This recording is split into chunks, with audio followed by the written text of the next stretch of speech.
Subscribe to our YouTube channel, follow us on Instagram, and join our Facebook community for epic weekly giveaways.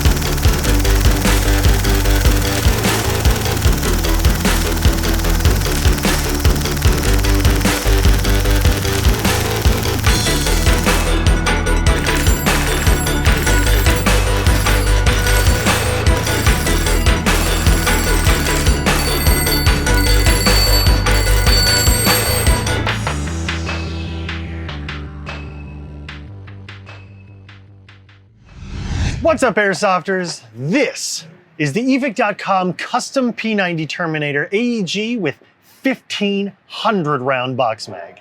In an airsoft world dominated by the Airsoft M4, there exists a demand to be different.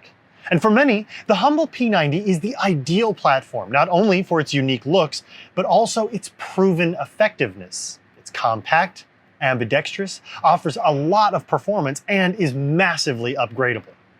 Historically, the real P90 was developed as an ultra-compact solution for vehicle crews and VIP protection units that wanted to use the 5.7 armor-piercing cartridge in as small a package as possible.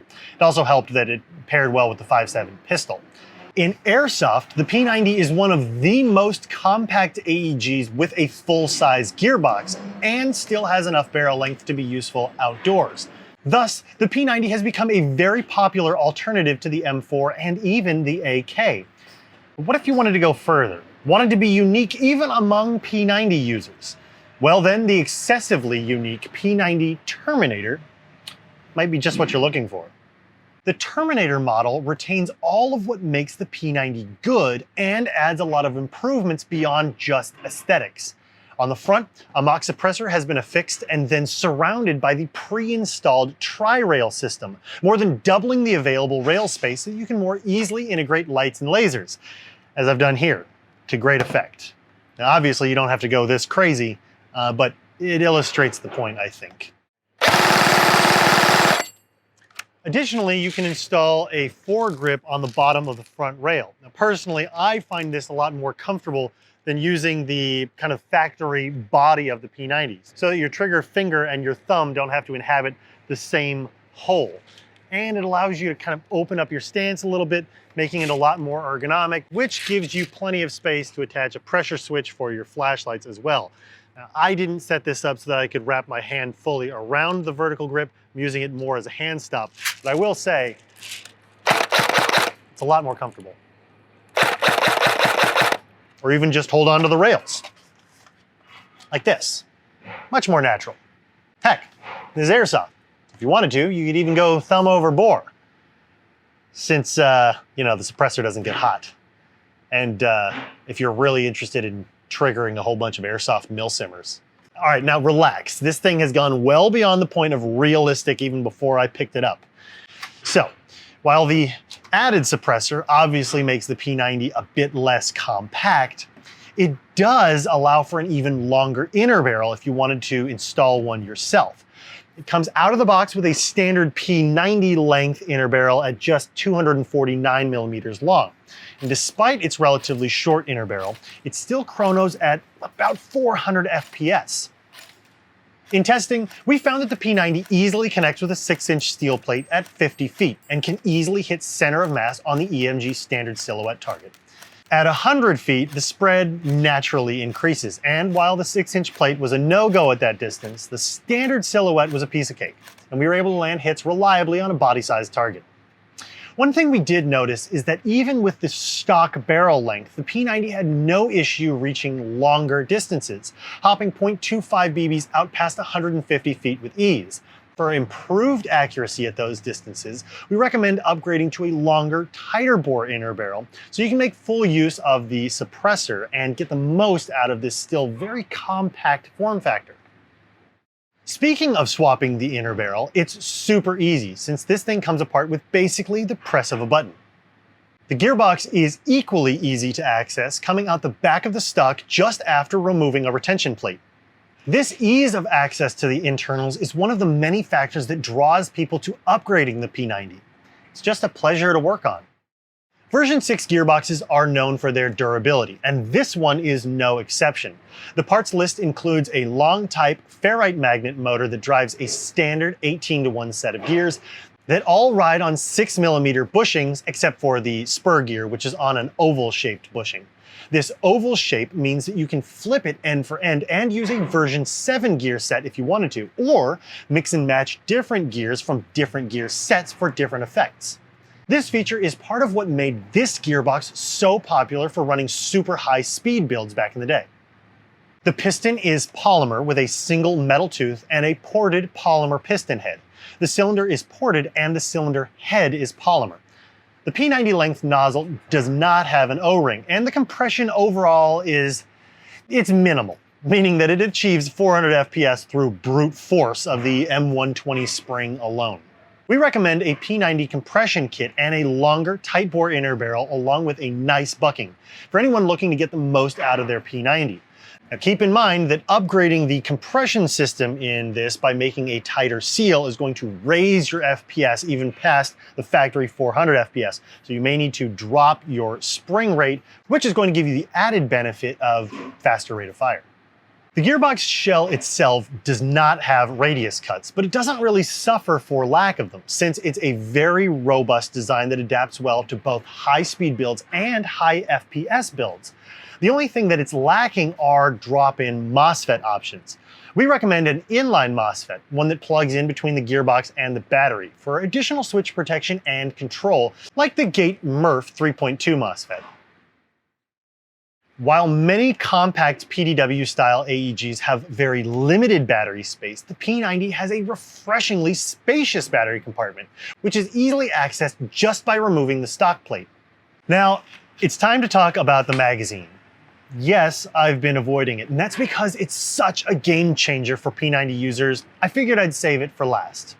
One of the main drawbacks of the P90 is the magazine. The standard stick-type mags are bulky and awkward to reload. They don't hold more rounds than a much smaller, slimmer M4 mag, even in high cap form. Now this is a huge trade-off for the P90, being stuck with mags that are difficult to carry, tough to reload, with no real advantage to speak of for all that added hassle.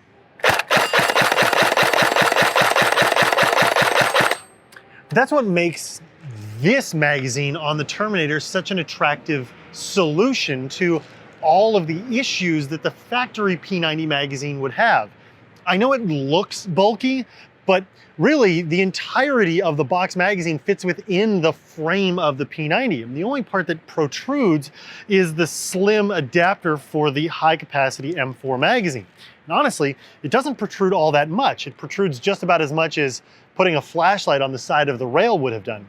Additionally, gives you a place to rest your chin if you choose, or to give you a little bit more protection from BB strikes to a lower face mask that you should be wearing.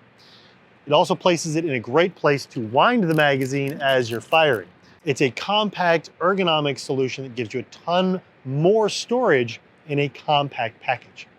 The way this works is that it uses a standard 300 round high capacity M4 magazine and makes it a 1500 round high capacity mag by adding a huge hopper of BBs above that continuously feed that high cap mag as you wind it. Now, that is a bit of a thing. You still need to wind the high cap mag, but it's either that or carry those huge P90 mags and do gymnastics with every single reload. I'll tell you, personally, I'll wind this thing all day and night rather than deal with the standard P90 mags and all of their hassles. Now, there are a couple caveats to the wonderful system that this box magazine is. The first being, if you want to remove it, you should empty all the BBs first, because if you attempt to remove the high capacity magazine while there are BBs in it and it's wound, they fall out. Additionally, if you try to remove the box magazine and there are BBs still in it, it unwinds itself and the BBs fall out.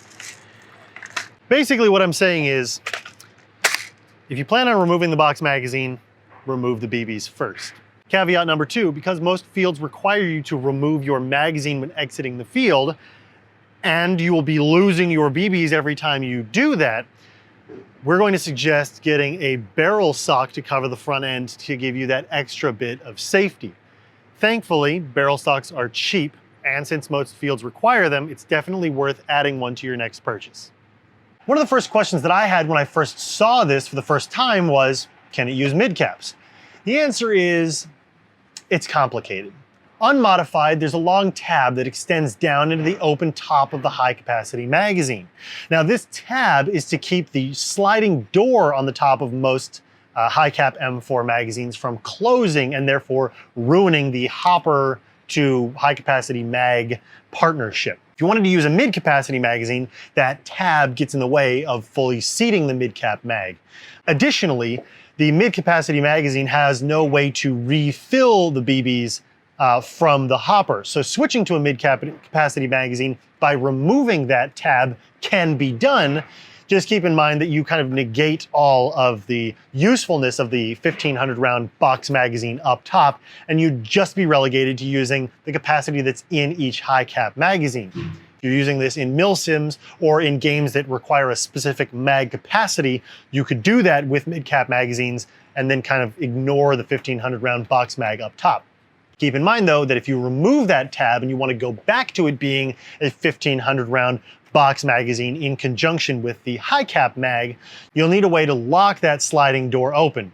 You can glue it in place, remove that sliding door, or come up with a creative way to make that happen. It's doable, but like I said, it's complicated.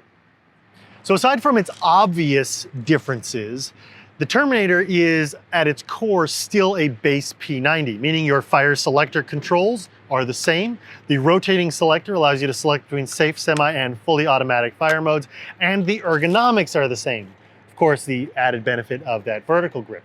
I will say though, that like every P90 on the planet, you better make sure your hop-up is set before you put your gloves on, as accessing this sliding hop-up door is extremely difficult with gloves on just to get the door open, and then trying to make fine adjustments with a gloved finger is almost impossible. So if you have the opportunity to set your hop up before the game, do so without gloves on, get everything set, then get out your gear and go play.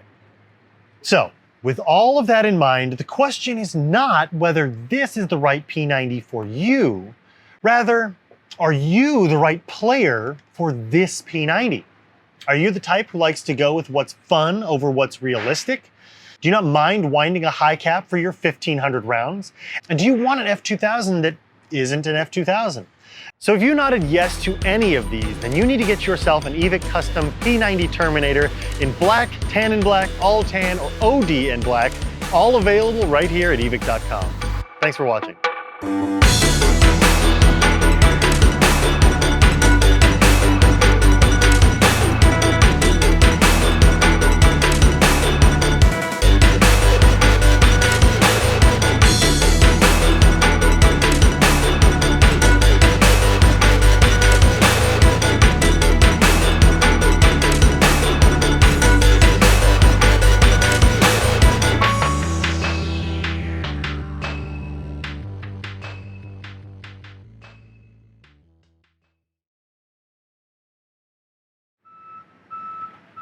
Being quick about it.